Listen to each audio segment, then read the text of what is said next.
Good evening, everyone. Jai Bim. The only time I ever give Dharma talks to more people than this is in Nagpur in India. And once again, we have Anupam from Nagpur with us, so that's very fitting. And also a great delight to have Gabrielle from Barcelona, both friends of the Sheffield Sangha.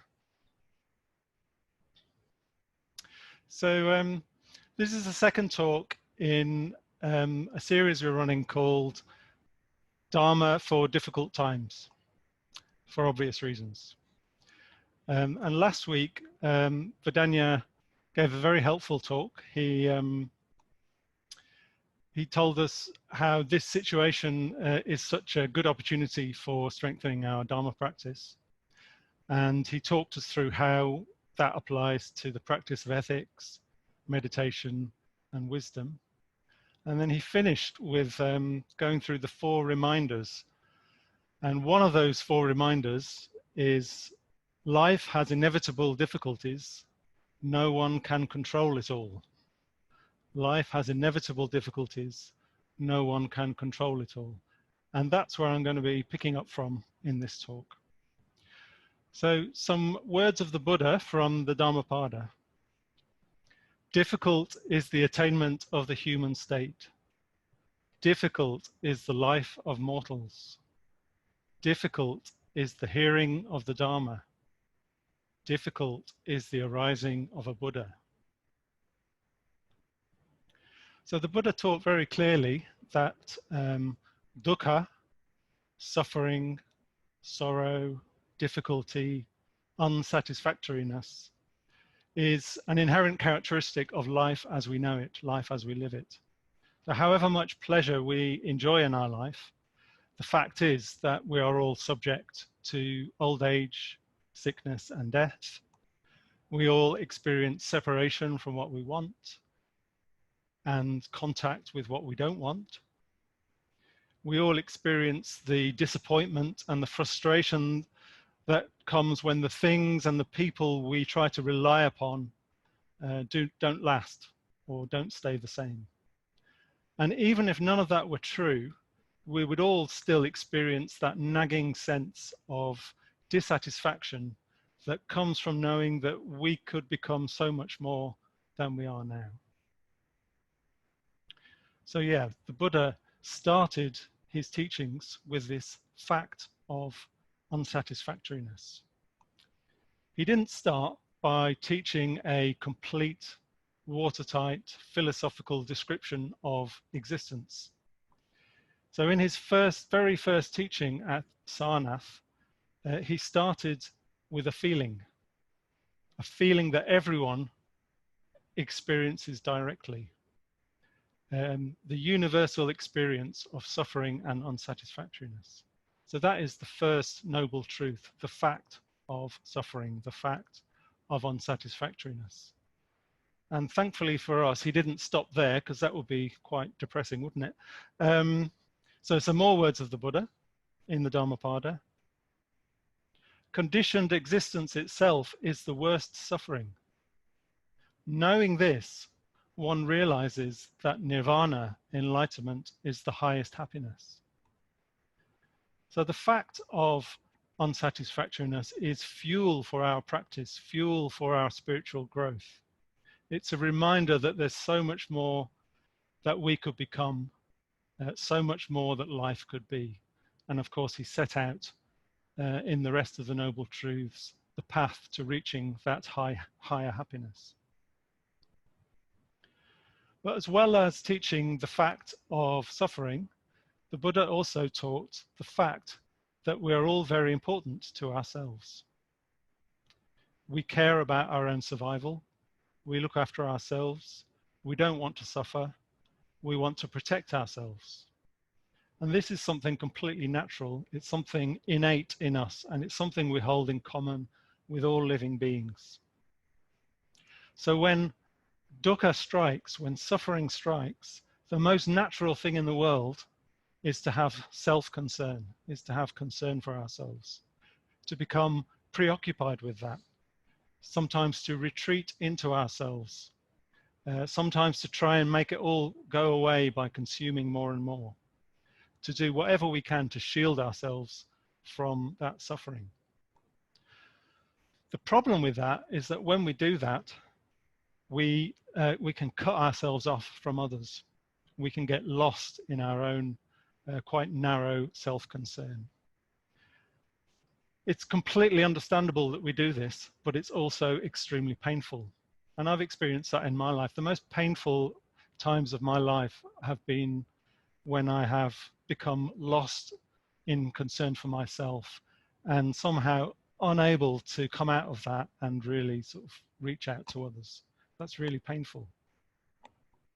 Yeah, so in trying to respond to our own suffering, we can end up creating more suffering for ourselves. And this was the Buddha's second noble truth, that at the root of suffering lies self-centeredness and craving.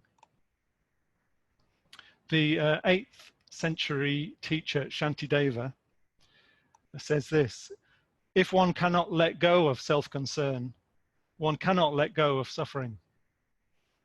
As one who does not let go of fire cannot let go of burning.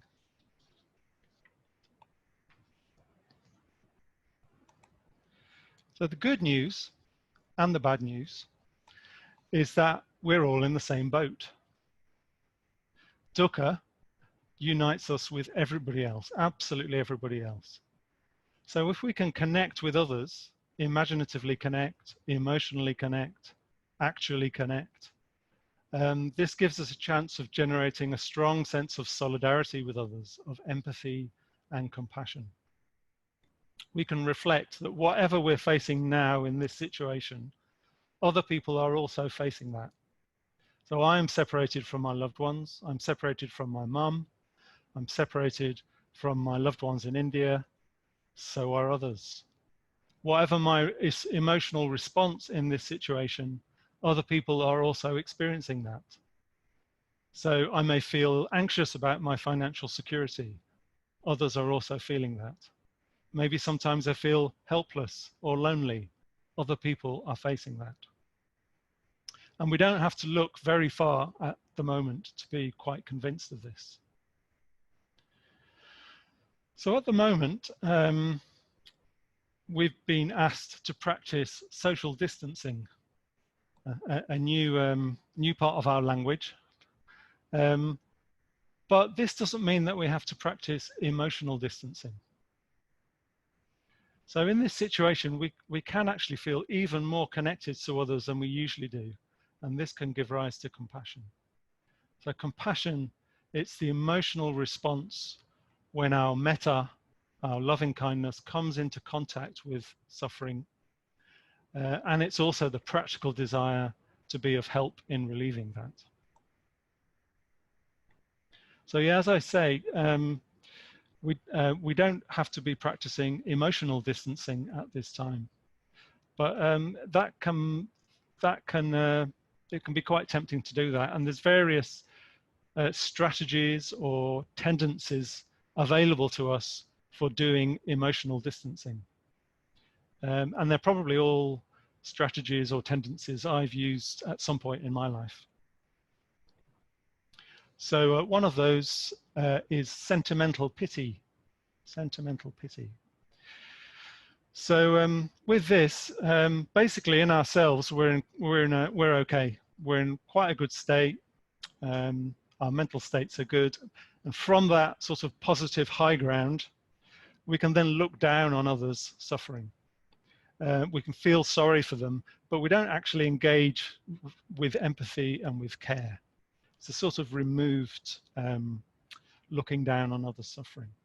And we might sort of come out with statements like, oh, I'm really, really sorry to hear about your loss and things like that. But actually, because we're sort of so sort of satisfied in our positive high ground, then we're not really touched by the other person's suffering at all. Sometimes also we can try to be superficially positive and cheerful, and it's sort of a way of keeping dukkha at a distance.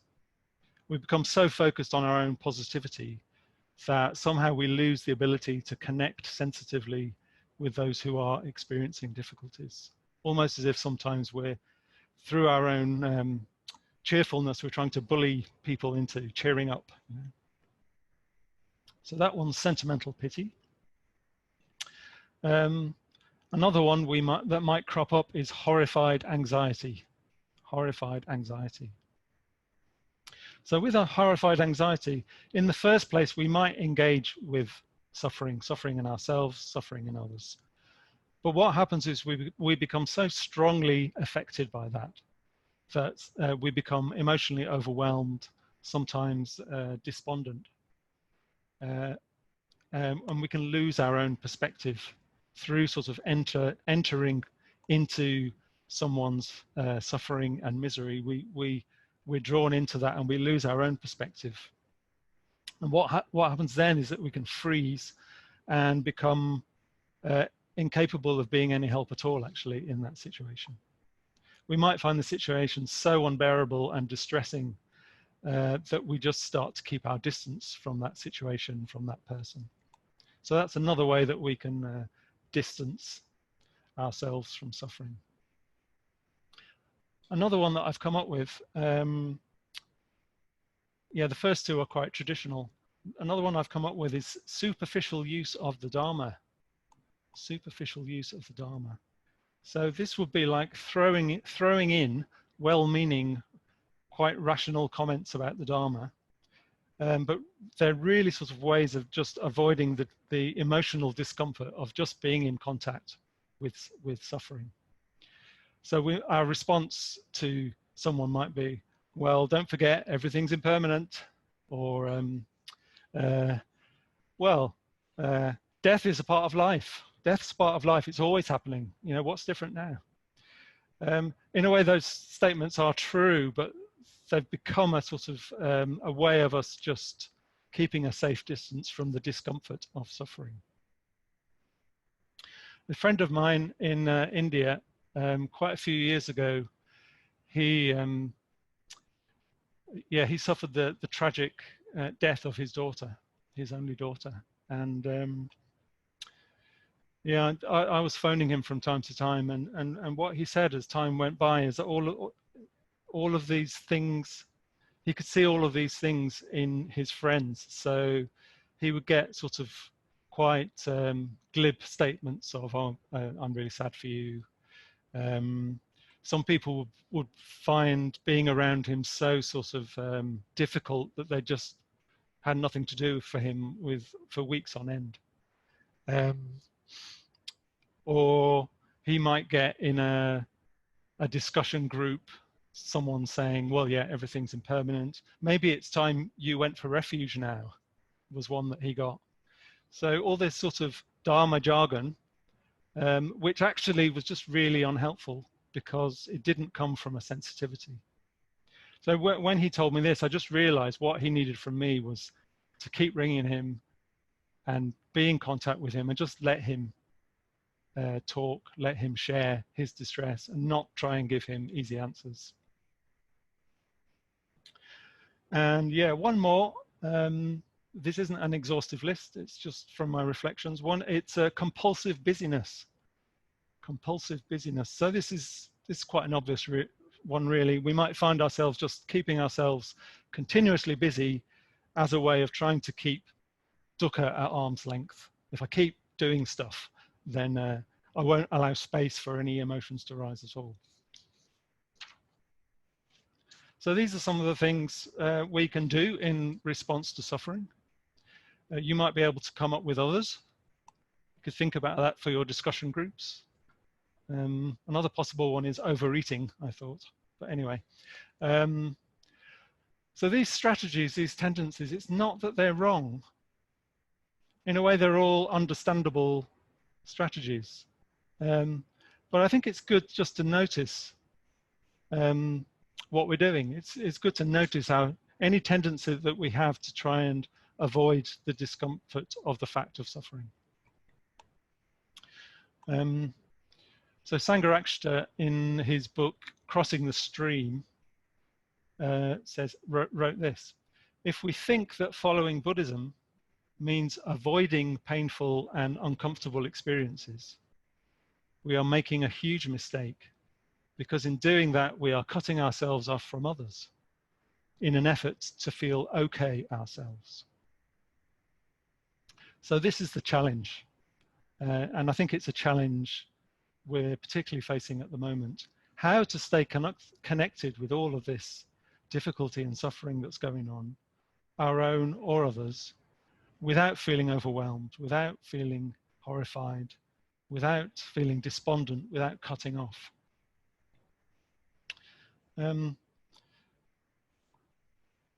I was 20 years old, not that long ago, I went to India for the first time. So I went to Calcutta, and on a sort of intrepid adventure. And I ended up working in one of Mother Teresa's hospices, and it was a hospice for people that had been brought off the streets in Calcutta to just to die somewhere safe, basically. That was a really full-on experience for a 20-year-old. I was there for 3 months, and yeah, pretty quickly I started feeling quite overwhelmed and helpless, really. And so I wrote to my dad. It was the days of pen and paper, blue letters. So I wrote to my dad, just sharing my feelings about it. And 3 weeks later, of course, I got a reply, and my dad just wrote that nobody can bear the suffering of the whole world on their shoulders. No one can control all of that. So in a way, it was similar to one of the 4 reminders that Vidanya talked about last week. You know, life has inevitable difficulties. You can't control it all. You can't bear it all, actually. So I learned a lot from that period of my life. And yeah. So yeah, the ideal situation is that we can stay connected in some way to the fact of suffering without being undone by that. Yeah, without sort of the ground being taken from beneath us. And the highest example of this that we have is the Buddha himself. And the Buddha's compassion was of a completely different order. So it said that the Buddha looked out at the suffering of all living beings, and he trembled with solidarity. He trembled with solidarity, seeing how people suffered. So he clearly wasn't unaffected by suffering. But his compassion, it was an expression of his wisdom. It was an expression of his transcendental realization of the non-fixedness and the non-separateness of living beings, their potential for spiritual growth, and his realization of what it is that is really at the root of suffering. So yeah, his compassion was an expression of his transcendental wisdom. In a way, the wisdom and the compassion were completely intertwined. You can't have one without the other. Without wisdom, compassion is not really compassion. And without compassion, wisdom is not really wisdom. So that's the ideal that the Buddha exemplifies. I think at our level, we can think of this in terms of uniting reason and emotion. Reason sort of reflecting wisdom, and emotion reflecting compassion. So we need both warm, strong emotional connection, which leads to a desire to respond, and we need clear thought, self-awareness, a practical nous about what we're actually capable of. You know, how much news can I take? And as big a perspective as possible. So yeah, both reason and emotion. And in a sense, we need to try and strengthen both of those aspects. So not going for reason at the expense of emotion, because that will just lead to us becoming a bit aloof and a bit insensitive. But also not going for emotion at the expense of reason, because that can lead to a loss of perspective, feeling overwhelmed, sentimentality, even self-harm. So I have another experience in this area of my own. So this one's in Sheffield, a rare story, not in India. So it's about a friend of mine. It's about 25 years ago. It's a friend of mine who, a lot of difficult things happened in her life. She became very depressed, and she ended up being sectioned, and she had to stay in the psychiatric ward at the Northern General Hospital. And my emotional response was like, oh, I need to support my friend. And I pledged to myself that I'd go and visit her every day in the Northern General until she got out. Now, I don't know if you know the psychiatric ward in the Northern General, but it's quite a dark place to spend time. And as the days went by, I just got more and more down myself, and I lost perspective. It really started to bring me down and affect me. And what I ended up doing was just stopping that, sort of breaking my pledge, and I stopped visiting her. And that was a real lesson for me in the balancing of reason and emotion. It's all very well having a strong gut response to do something or to save people or whatever, but it's got to be grounded in actual awareness of ourselves and actual sort of practical wisdom. One thing that Amoghavamsa is often said to me during my difficult times is, we don't have martyrs in Buddhism. We don't have martyrs in Buddhism. Yeah. So we're not being called upon to harm ourselves through trying to respond to other suffering. So again, back to the Buddha shows that it is possible to maintain very clear, positive mental states and at the same time connect warmly and respond creatively to suffering.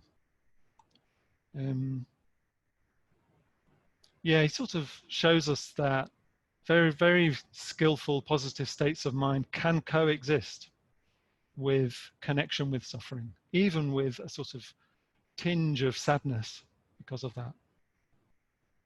I think we certainly shouldn't feel guilty at all for staying in relaxed, calm, positive states of mind. That's a good thing. I also think we shouldn't feel guilty for feeling sad, because sometimes it's just appropriate to feel sad.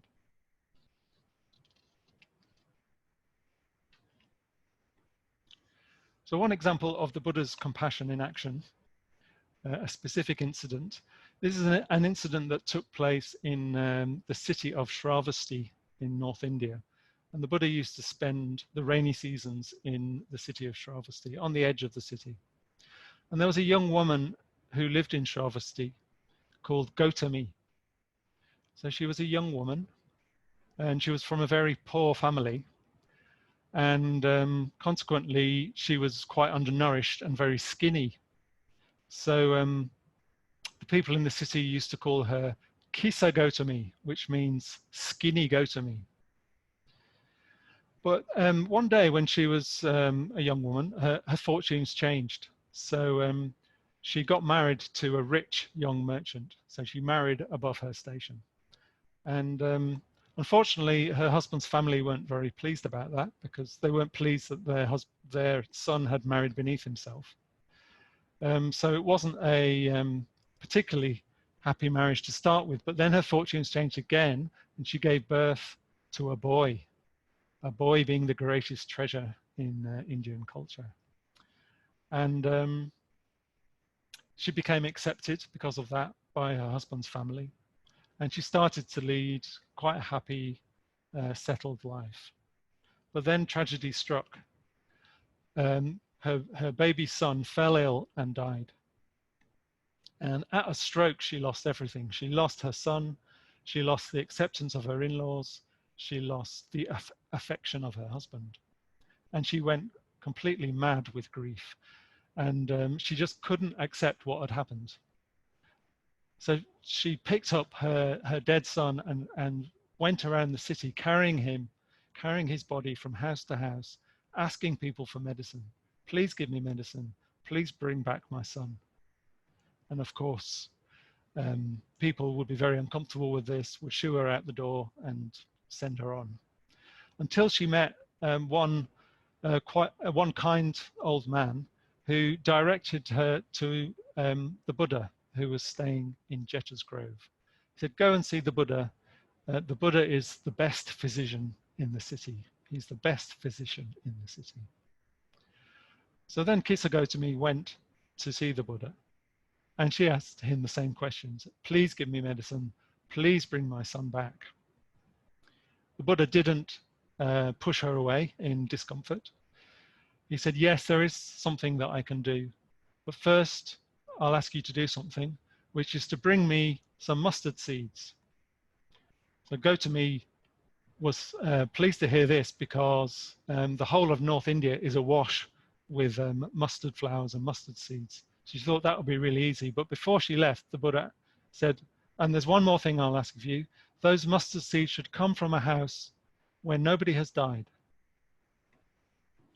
So Kissa Gotami went back into the city and started visiting houses. And whenever she'd get to a house, she'd ask, do you have any mustard seeds? Yes, of course, we've got mustard seeds. Oh yes, and has anyone died in this house? And then the response obviously will be, well, what are you saying? Of course. The dead are many, but the living are few. So in this process, again and again, of getting that response, Kissa Gotami began to realize deeply for herself the truth that she wasn't alone in the loss of her loved one. She experienced that death is universal, that dukkha is universal, and her perspective expanded. So in time, she buried her son. She accepted her son's death. She buried her son, and then she went back to the Buddha. She took refuge in the Buddha. She left home, and she learned to meditate. And in time, she attained enlightenment for herself. So in that situation, the Buddha gave Kissa Gotami both wisdom and compassion. Notice that he didn't give her a Dharma lecture. Yeah, his response was very creative. He sort of led her in the direction of realizing for herself. And that's quite a lesson for us, that in a way, the best sort of Dharma communication is when we can steer people in the direction of realizing things for themselves. We're not in a position to give transcendental wisdom. But I think we can be confident that through trying ourselves to practice the Dharma, by finding creative ways to share the Dharma with others, that we can be of real benefit. We can be confident in the gift of the Dharma, in the power of that gift to transform people's lives. I had an experience of this at a much lower level. So this one's in India again. So this is one of the young men that I used to look after when he was a child. He was a very naughty boy, but I stayed in touch with him. And one time I was visiting him, and he asked me for some money. He said, I'm in trouble, can I have some money? That was quite a thing for him, because he'd always used to say to me, I'm not interested in your money, uncle, I just want your love. But on this occasion, the situation was so serious that he had to ask me for money. And I had some money, so I gave it him. And then I came home, and a few weeks later, I got a letter through the post, and it was a letter from this young man. And he wrote, Uncle, I'm really, really sorry to tell you that someone has stole the money that you gave me. So I had to think quite carefully about my response. I can't say that I was fully confident that he was telling the truth. I wanted to think that. But what I wrote back was, well, I'm sorry at the moment, I haven't got any more money, so I can't give you more money. But please don't be angry with the person who stole that money, because they'll be experiencing suffering because of their actions. So I sent that letter, and thinking I'll probably not hear anything back, I got another letter 2 weeks later. Uncle, I'm really, really sorry. I lied to you.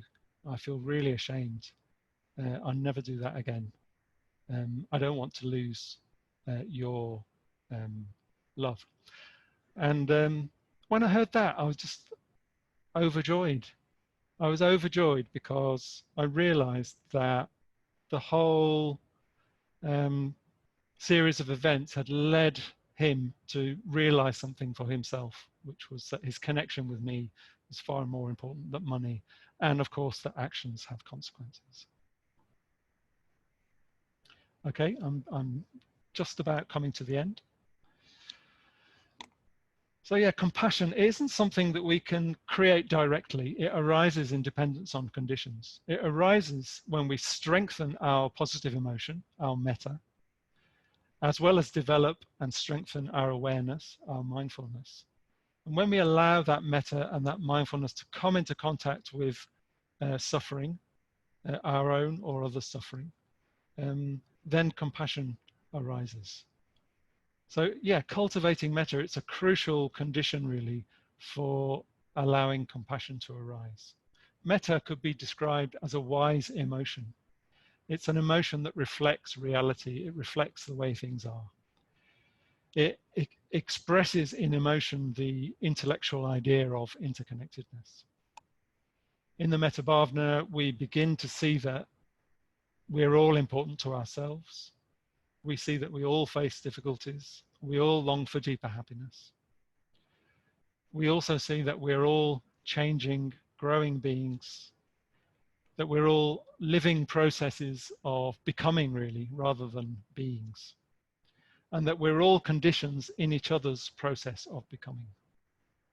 So yeah, our practice of metta, it softens the barriers gradually over the weeks, days and weeks and months and years. It softens the barriers between ourselves and our fellow living beings.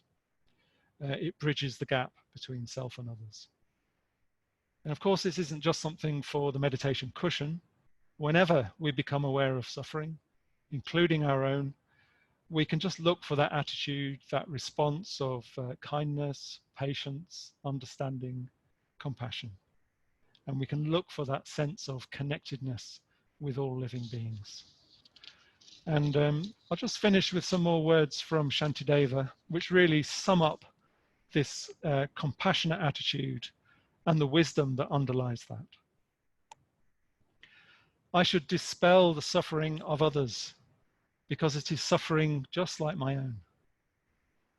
When fear and suffering are disliked by me and others equally, what is so special about me that I protect myself and not others? Let me develop an attitude of protectiveness and compassion towards others as well, towards the whole world. Why put any limit on this?